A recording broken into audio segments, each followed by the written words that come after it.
All right, hello and welcome back to another episode of Just a Girl from Cleveland. This is episode 165.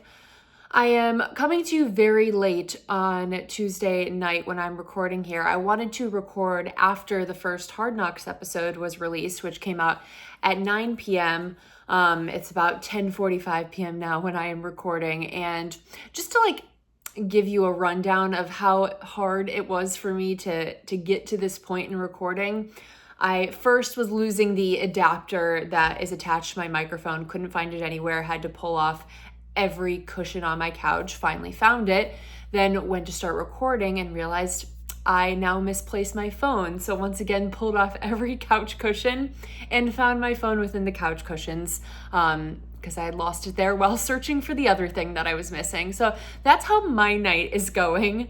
Always interesting when you try to record things later and your brain is kind of rotted from working all day and then, trying to get everything ready for the content tonight, that I'm just like, I'm running on I don't know what right now, but we're gonna power through and we're gonna get through it. Because like I said, I felt like it was important for me to include that Hard Knocks content right away in this episode. Even though I'll get into it, but we didn't get as much Browns as I was expecting or hoping for. Okay, so before we get into football, let's start with the Cavs, actually though. So since we recorded, been on an interesting ride. We've had now 4 games actually since I last recorded. 2 losses to the Hawks, one of them being the very important NBA Cup game, which is unfortunate. So Cavs are pretty much out of that at this point in time, which is unfortunate. It doesn't mean everything. Like I said before, the Lakers won the NBA Cup last year, and obviously that did not mean anything for the actual playoffs. So I'm not riding too much on it, but it just would have been fun for the team to be able to make it there. So, if they've had 3 losses in the season and 2 of them have come on NBA Cup games, it's just the way it had to be, I guess. So, we'll go with it. And then, following those 2 Hawks games, they had the awesome win against Boston, and then tonight a big blowout win against Washington. So they are now 19-3 as of this time recording. The Boston win in particular felt so good to get, especially after losing to 3 against them in that NBA Cup deciding game. And for that to break the streak, that was just a brutal loss, the way they clawed back and still weren't able to do enough. It was good to get, one of these tight ones. That last minute of that game, though, I don't know how many of you sat there and watched it, was the longest minute of my life, with the fouling back and forth every second. It took years off my life. I was just so anxious, feeling like we were going to screw something up, and I just wanted it to be over. I'm like, can the clock just say 0, please? That was a tough one. But nonetheless, got the win. Donovan was next level in that game. So incredibly clutch. 35 points, 7 rebounds, 3 assists, 20 points alone in the fourth quarter, 6 for 6 from the field in that fourth quarter. And it really just shows time and time again how he is able to turn it on at any point in time when the team needs him. And it's just been so fun to watch. I think it's been nice to have some of the other pieces back in these last few games, specifically Karras, because, when other guys aren't hitting shots, you can get a couple buckets out of him, which is great. Like I mentioned, they also dominated the Wizards. 118-87 was that final score. And it was a little bit different than the Boston game, where that was such a dominant Donovan beat down comeback at the end performance, where the Wizards game was one of those games that this team has had quite often, and I think it's because the way they play such selfless basketball, where the points were spread so evenly amongst I think it is 4, 5, 6, 7, 8 guys on the roster. So Evan had 19, Isaac had 9, Donovan had 19, Jarrett had 11, Darius had 12, George had 14, Karras had 10, and Sam Merrill also had 14. That's just something you love to see sometimes when, it doesn't have to be a Donovan 35, the core four all in 20 plus point type game. Like it could be spread out where no one is above 20 points and it's all in the teens and the single digits, but spread out so evenly amongst everyone and you're still getting such a dominant win. I enjoy those games a lot. So I felt like that was fun to see for the box score and just fun to get some other guys a little bit more involved. Specifically too, I feel like George, he of course has his faults and has been up and down, but he's been a pleasant surprise this year. I didn't really know what his place was on this team last year. It felt like it wasn't working, and he's really been a nice surprise for this team this year, and I hope that continues specifically. Okay, so that is all I wanted to say for the Cavs. Just keep on keeping on and winning as many games as possible. Let's get into the Browns game.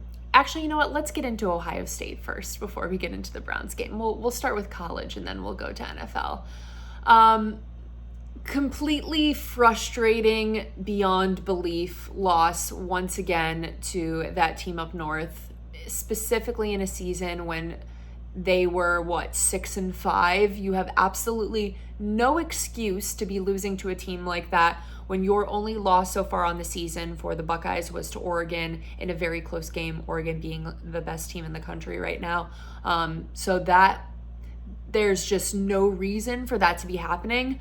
I was so frustrated by the play calling. I don't know why they were going so run heavy when you have Jeremiah Smith, the best receiver in football, and he got maybe one target in the second half of that football game. That was ridiculous. I understand that everyone talks about the statistics of this rivalry, this matchup throughout history, and specifically throughout, the most recent decade, where the team who wins the run game, and has more rushing yards is the team that wins the game. Okay, fine. That's a fine thing to say in theory. But if you're not playing to your strengths and you're playing a safe football game, I don't think that's a very smart way to play just because something has historically been happening.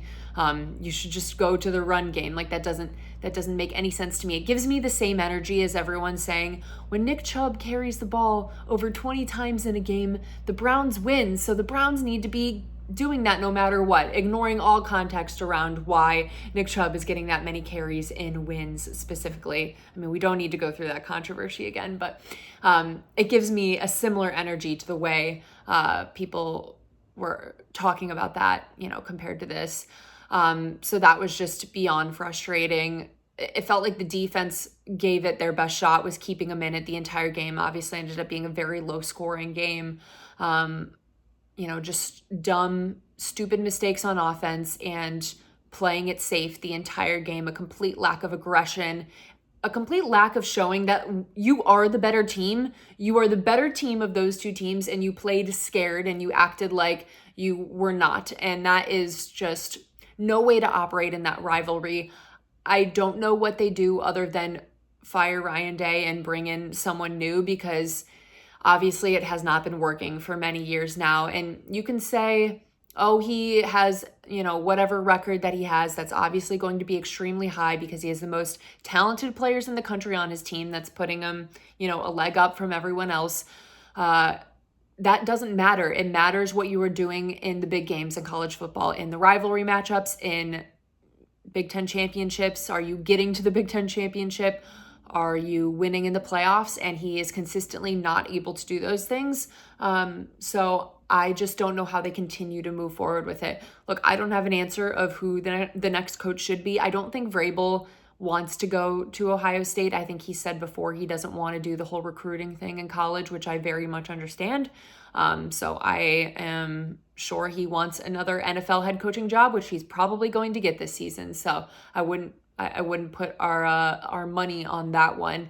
I just don't know how you keep doing the same thing, running it back time and time again and expecting different results, especially because he can't seem to adjust that game plan each year, knowing what is happening year after year after year. So that was a tough one to watch. And back in my day, not to be an old person, I went to Ohio State during the Urban Meyer days.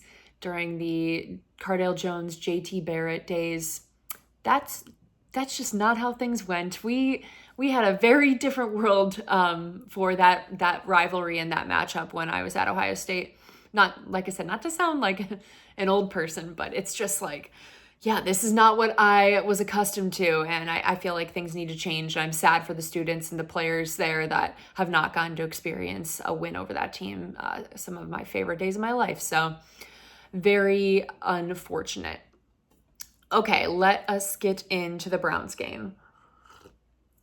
So Browns lost on Monday Night Football, another primetime game, 41-32 to the Broncos. You know, I know they lost, but at least for another primetime game that they made it entertaining. That Steelers game was pretty entertaining with the snow and everything, and this was, you know, certainly an offensive battle. So that is something we haven't gotten to enjoy many times this season. As everyone knows, the ongoing conversation for the Deshaun Watson portion of this year where the team couldn't score over 20 points in a game.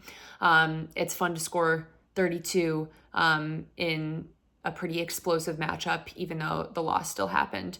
I feel like a lot of other fans are like, why are Browns fans feeling so happy about this loss? And it's like, do you know the suffering that this team has put us through this season? The boring, 10-point offensive performances that we had to watch for week after week after week. Like, I'm sorry, even losing, the season has already been over. Scoring 32 points is fun. So you got to take what you can get at this point, honestly. So that's why Browns fans are happy. You got the full Jameis experience again, which, I feel like we've talked about a lot, and, that's kind of a universal comment about Jameis Winston at this point in time, saying the full Jameis Winston experience. And that just really means the high highs and the low lows. He had 4 touchdowns for 497 passing yards. That is an insane amount. That is hard to fathom. But then you have the 3 interceptions, and some of them pretty backbreaking. So that is what the Jameis Winston experience in a nutshell is. And you just kind of take the good with the bad. That's what you know you're getting with him. It's kind of what you also knew you were getting with Joe Flacco. You could get those really awesome deep shots, those, high yardage type games where you're getting 3-4 passing touchdowns and 300 plus passing yards. But you're going to get the interceptions as well. And, you kind of just have to hope that they don't make the difference in the game. And unfortunately, in this one, it certainly did. I think the big story, though, from this game, from the Browns' perspective, was Jeudy and his revenge game. Obviously, he's had a very complicated history with the Broncos, being drafted by them back in 2020. Things were never working for him there. There was a lot of just comments made, it felt like, from him and from the organization. It wasn't going well, and obviously that led to him getting traded to the Browns this offseason and the Browns signing that extension for him. And in this game, he had one of the best wide receiver performances that we've seen this season, not even from the Browns, but from any receiver. 9 receptions for 235 yards and 1 touchdown. He also had the catch on the 2-point conversion on that touchdown that he scored. So that was just fantastic to see. I saw a crazy stat that since week 8, when Jameis took over, Jerry is leading the league in receiving yards with 614, and the Browns have a bye week in there. So even with teams that have not had a bye week during that period of time, he is still leading in that window, which is really awesome. And I think I said this last week, but it's continuing to make that extension that they gave him look better and better with the performances you can get. And this is the best quarterback play he has gotten to have this year. It's hard to look at things with the way it was earlier this season with the Deshaun portion, but when you give him competent quarterback play, this is what he's able to do. I wish he could honestly play Denver every week, because I think that little extra bit of motivation probably made him work a little bit harder. But it was awesome to see. He had that great on his touchdown where he kind of fell back into the end zone. It was just good to see him really excited, and all the Denver fans booing him and him kind of like egging him on. I was happy for him to have that moment. And I think because he had such an incredible game, it was almost overlooked that another receiver, Elijah Moore, had a fantastic game as well, just not at the same level. He had 8 receptions for 111 yards, which, for any other game this season would have been, the talking point for the Browns offense. But really one of his best performances as a Brown as well, and was as happy to see that. Offensively, the run game really never got going. Ford had 41 yards. Chubb had 21 yards. There was nothing all day, which I think made things hard for the offense for sure. On the defensive end, Greg and Denzel both had interceptions. The Browns weren't able to get a lot of pressure, it felt like, in this game on Bo, who is...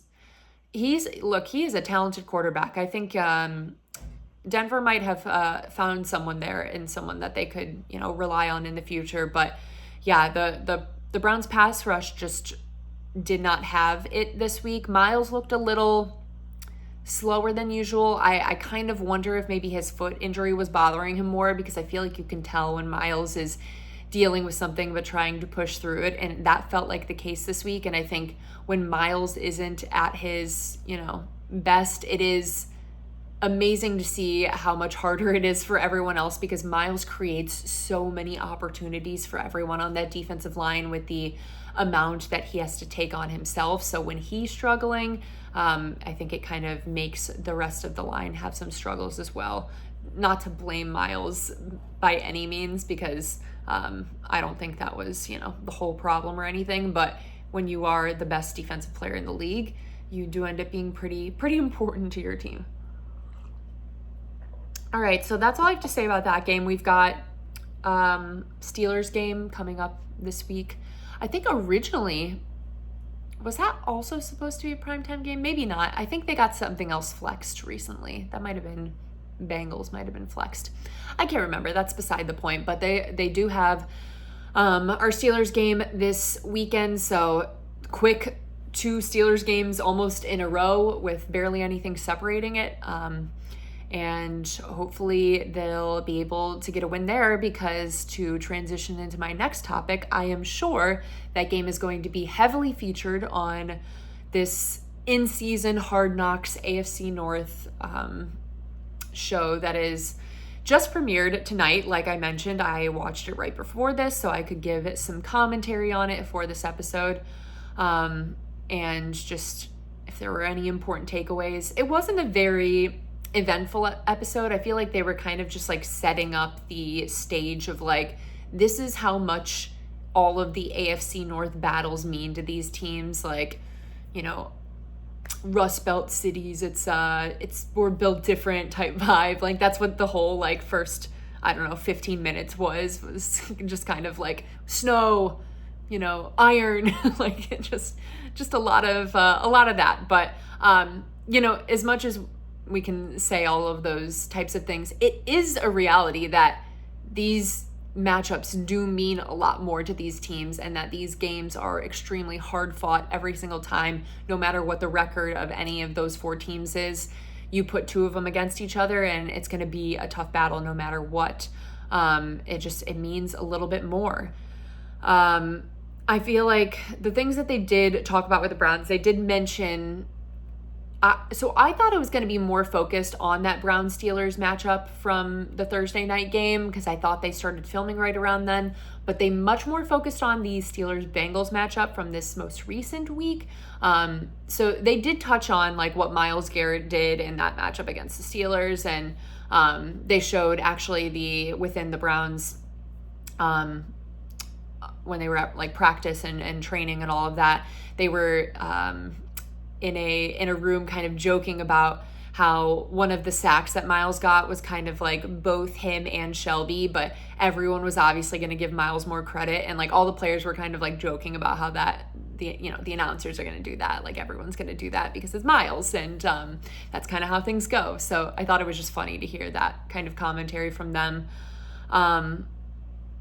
The main focus of the Ravens was this most recent week on Justin Tucker's continued missed kicks. And look, a lot of the really good kickers in this league are struggling this year. A lot of them that have been signed to extensions are the ones struggling this year. You know, ones that have been good in past years: McPherson, Justin Tucker, D-Hop, the Browns kicker, like Koo in Atlanta. Like, there's been kickers that are supposed to be good that are definitely struggling. But for Justin Tucker, it really made the difference in that game against Philly. He missed 2 field goals and an extra point. The game was 24-19, so that mattered a lot. And I was just looking to see what his field goal percentage is this year. 70%. And he's making the short range ones, like less than 40, he's not really having issues with. But when you get into that 40 to 49 range, he had, like, I think it was 3 or 4 missed, and then 50 plus he also had 3 or 4 missed, which is very unlike him because he's just known to be able to be money from like 50 plus. Even like that was nothing for him for many years. So it's crazy to see how much it can change, and I think just shows how much of it is a mental thing where once you lose it, it's really hard, especially within the context of one season, to get that back. For the Steelers, you know, it's frustrating to see how cool Mike Tomlin is. I knew that was going to be the experience watching it. It's annoying how much he is so likable as a coach. Want to hate him, never can. They really focused on Cam Hayward too, which is interesting. Like, they were in his home for Thanksgiving and like with his whole family having a meal, which, fun fact, his wife went to my high school. They're years older than me, so I wasn't in school at the same time as her, was as her younger sisters. But yeah, it was it's just a kind of a weird, funny connection there. Some connection to Cleveland throughout that family, and Ohio in general, I guess, with Cam specifically. But yeah, I thought that was interesting. That was one of the players they kind of really focused in on and highlighted in more of a personal way. Yeah, and they didn't really talk too much about the Browns-Broncos game. I think probably because this premiered on Tuesday night and the Browns-Broncos game happened on Monday night. Like, that would be such a quick turnaround production-wise to get all of that into the episode. So they kind of showed them in the locker room pregame for the Broncos game, but didn't actually get into anything from the game. So I don't know if they'll touch on it at all next week, because honestly, I feel like next week the Browns are going to get a lot more talk because they're playing against the Steelers. So it's going to be, I think, very heavily focused on that matchup, similar to how this week the Bengals-Steelers matchup was focused on. So didn't really learn anything like I was hoping to that I could bring to everyone here. You know, a few funny Jameis moments. Like, I feel like everything he says is kind of comedy. He had a nice moment thanking the people who worked on the field for the Thursday night game against the Steelers, just really saying, like, you guys did a great job with, like, keeping the lines visible and trying to, you know, with the snow, make things work the best they could. So that was a nice moment to see, but nothing much else to comment on for now. All right, well, that is all I have for you guys today. It is now much later than I wanted it to be because I kept losing everything that I needed to record this, but, you know, we got through it. We were able to cover everything, so I hope everyone had a great Thanksgiving. It's fully December now, getting close to Christmas. NFL season is flying. We'll just, we'll keep going along as the Browns continue and at least are playing enjoyable football for the most part. So, you know, I've made my peace with the season that we obviously know playoffs are not a thing. Made my peace with that weeks ago. So I'm just trying to, you know, enjoy the games for what they are and enjoy the moments like what Jerry Jeudy was able to do and what Elijah Moore was able to do. You know, the interceptions from Greg and Denzel, like, those things are still exciting. So enjoying all of that. Thank you guys so much for listening. If you could leave a comment on the YouTube, subscribe on the YouTube, would very much appreciate that. Subscribe and if you listen to podcasts on Apple, Spotify, wherever else, leave a rating or review there. I'd very much appreciate it. Share with a friend, all of that good stuff. Thank you guys so much for listening. As always, go Browns.